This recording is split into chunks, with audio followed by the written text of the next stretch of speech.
श्रद्धालु जय श्री कृष्णा, जय श्री राम, जय श्री राधे राधे, जय श्री महाकाल। इस प्रवचन में आपको श्रवण कराएंगे धर्मराज का सावित्री को अशुभ कर्मों के फल बताना एवं नरक कुंडों में जाने वाले पापियों के पापों का वर्णन। हे पतिव्रते मानव शुभ कर्म के विपाक से नरक में नहीं जा सकता। नरक में जाने के कारण में अशुभ कर्म का विपाक। मनुष्य का अशुभ कर्म विषयक विपाक उसे नरक में ले जाने के लिए विवश कर देते हैं। नरकों में नाना प्रकार के कुंड हैं। सावित्री ये सभी कुंड पापियों को क्लेश देने के लिए निर्मित है। 10 लाख अनुचर सदा देखरेख में नियुक्त रहते हैं। अब किन पापियों को फिर कुंडों में यातना भोगनी पड़ती है उन्हें बताता हूँ। बल के अभिमान में आकर अपने कटु वचनों द्वारा बांधवों को दग्ध करना,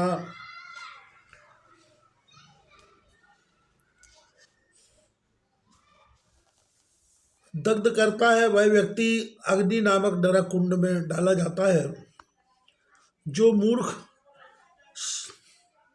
मानव पर आए हुए भूखे और प्यासे दुखी व्यक्ति को भोजन नहीं देता, वह तप्त कुंड में जाते हैं। जो अधम मनुष्य मूल प्रकृति भगवती जगदम्बा, वेद शास्त्र पुराण, ब्रह्मा विष्णु शिव गौरी तथा सरस्वती आदि देवियों की सदा निंदा करते हैं, वे अत्यंत भयंकर कुंडों में जाते हैं। उसमें दीर्घ काल तक रहकर पुनः सर्प योनि में उनकी उत्पत्ति होती है। जो माता पिता, गुरु, स्त्री, पुत्र, पुत्री अथवा अनाथ का भरण पोषण नहीं करता, वह गरल विष नामक नरक में जाता है और खाने के लिए उसे विष ही विष मिलता है। तत्पश्चात वह भूत योनि में जाता है। जो स्त्री पर पुरुष से अथवा पुरुष पराई स्त्री से संबंध रखता है, वह शुक्र कुंड नामक नरक में जाता है। उसमें कीट योनि में जन्म पाता है। जो अपनी कन्या को पाल पोस के उसे बेचता है, वह अर्धलोभी महान मूर्ख मानव मांसकुंड नामक नरक में जाता है। मेरे अनुसार उसे डंडों से पीटते हैं। उसे 3 जन्म तक सुअर योनि और 7 जन्म तक मुर्गे की योनि मिलती है। फिर उसे मेंढक, जोक और कौए की योनि मिलती है, तब वह शुद्ध हो जाता है। जो निर्दयी व्यक्ति प्राणी को विष देकर मार डालता है, वह हजारों वर्षों तक विषभोजी होकर विषकुंड में रहता है। फिर 7 जन्मों तक नरघाती अर्थात जल्लाद होता है। 7 जन्मों में कोढ़ी होता है। उसके प्रत्येक अंग में फोड़े फुंसियाँ कष्ट देती हैं। देवी तांबे और लोहे की चोरी करने वाला मानव बीजकुंड नामक नरक में जाता है। भारत में रहकर जो व्यक्ति देवताओं की प्राप्ति तथा देव संबंधी द्रव्य की चोरी करने वाला मानव दुस्तर वज्रकुंड नामक नरक में वास करता है। तीखे वज्रों से उसका शरीर दग्ध सा होता है। रक्त विकार और शूल रोग से उसे असह्य पीड़ा सहना पड़ती है। जो व्यक्ति विप्र और देवता के पीतल और कांसे के पात्र का अपहरण करता है, वह तीक्ष्ण पाषाण कुंड में अपने रोम पर्यंत वर्षों तक स्थान पाता है। ये साध्वी, जो विप्र तथा देवता के अन्न धान आदि से संपन्न खेती, तांबूल, आसन एवं सैया का अपहरण करता है, वह पापी मानव चूर्ण कुंड नामक नरक में जाता है। जो बलवान व्यक्ति किसी दूसरे की पैतृक भूमि को छलबल अथवा उसे मारकर छीन लेता है, उसे तप्त सूची नामक नरक कुंड में स्थान मिलता है। दिन रात उसका शरीर जलता है। जो व्यक्ति दारुण एवं निर्दयी व्यक्ति तलवार से जीवों को काटता है तथा धन के लोभ से नरघाती बनकर मानव की हत्या कर देता है, वह असीपत्र नामक नरक में जाता है। मेरे दूत तलवार से निरंतर उसके अंग काटते हैं। जो दूसरे की निंदा करता है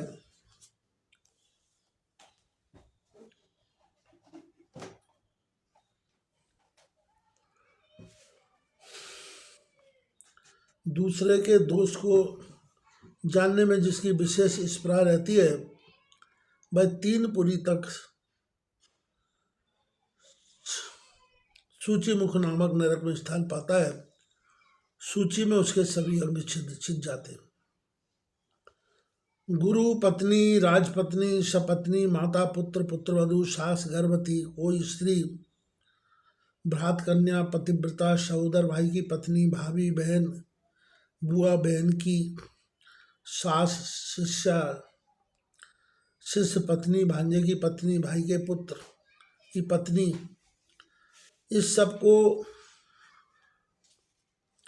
ब्रह्मा जी ने अगम में बताया है। जो पुरुष काम भाव से इन पर दृष्टि करता है उसे अधम मानव कहा गया है। वह पापी अत्यंत दुष्कर कुंभी पाक नामक नरक में जाता है। जो ज्ञानहीन मानव सूर्य ग्रहण चंद्र ग्रहण के समय भोजन करता है वह अनंतुद नामक नरक में जाता है। जो स्त्री क्रोध भरे मुख से रोषपूर्वक अपने पति को देखती तथा कटु वचन कहती है वह उल्का मुख नामक नरक में जाती है। मेरे दूत डंडों से उसके मस्तक पर प्रहार करते हैं।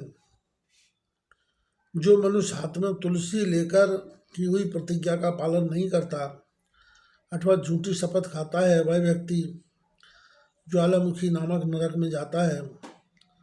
मित्रद्रोही, कृतघ्न, विश्वासघाती तथा झूठी गवाही देने वाला ये सभी ज्वालामुखी नामक नरक में स्थान पाते हैं। बाँव उन्हें प्रतप्त अंगार खाने के लिए मिलते हैं। मेरे दिल पीड़ा पहुंचाते हैं।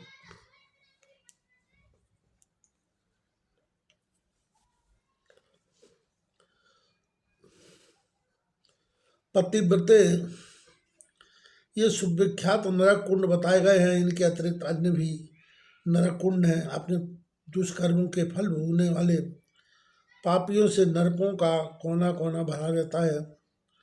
कर्म फल भोगने के लिए प्राणी नाना प्रकार की योनियों में भटकते हैं। कहाँ तक बताया जाए। सावित्री बोली, हे प्रभु, आप मुझे जो समस्त पदार्थों में सर्वप्रधान वह भगवती भुवनेश्वरी की भक्ति प्रदान करने की कृपा कीजिए। उसी के प्रभाव से मनुष्य नरक से तर जाते हैं। भगवान मुक्ति किसको कहते हैं, कितने प्रकार की मुक्ति होती है, भक्ति में कितने भेद हैं एवं किए हुए कर्मों का नाश किस प्रकार हो सकता है, ये सारी बातें भी मैं जानना चाहती हूँ। धर्मराज बोले, बस से तुम जिसकी अभिलाषा कर रही हो वह सब तो मैं तुम्हें पहले ही बता चुका हूँ। अब तुमको भगवती जगदम्बा की भक्ति चाहती हो तो वह भी उस पहले दिए हुए वर के प्रभाव से ही प्राप्त हो सकती है। कल्याणी, तुम जो मूल प्रकृति भगवती जगदम्बा के गुणानुवाद का श्रवण करना चाहती हो सो वह बड़ा ही विलक्षण है। उसे पूछने, कहने और सुनने वाले सभी अपने कुल को तारने वाले हैं, परंतु यह बहुत कठिन। सहस्त्र मुख वाले शेष भी इसे पूरा कहने में असमर्थ है। शंकर भी अपने 5 मुखों से कहने लगे तो भी पार नहीं पा सकते। ब्रह्मा, विष्णु और शिव प्रभृति देवता भगवती के जिन चरण कमलों का ध्यान करते हैं वे देवी भक्तों के लिए जितने सुलभ हैं उतने ही भक्तिहीन जनों के लिए दुर्लभ भी है। पूर्व समय की बात है, भगवान शंकर एक बार गोलोक में गए थे।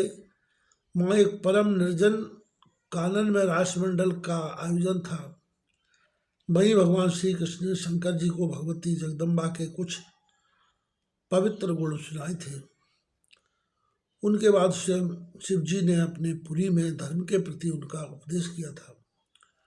महाभागसूर के पूछने पर धर्म ने उनके सामने इनकी व्याख्या की थी।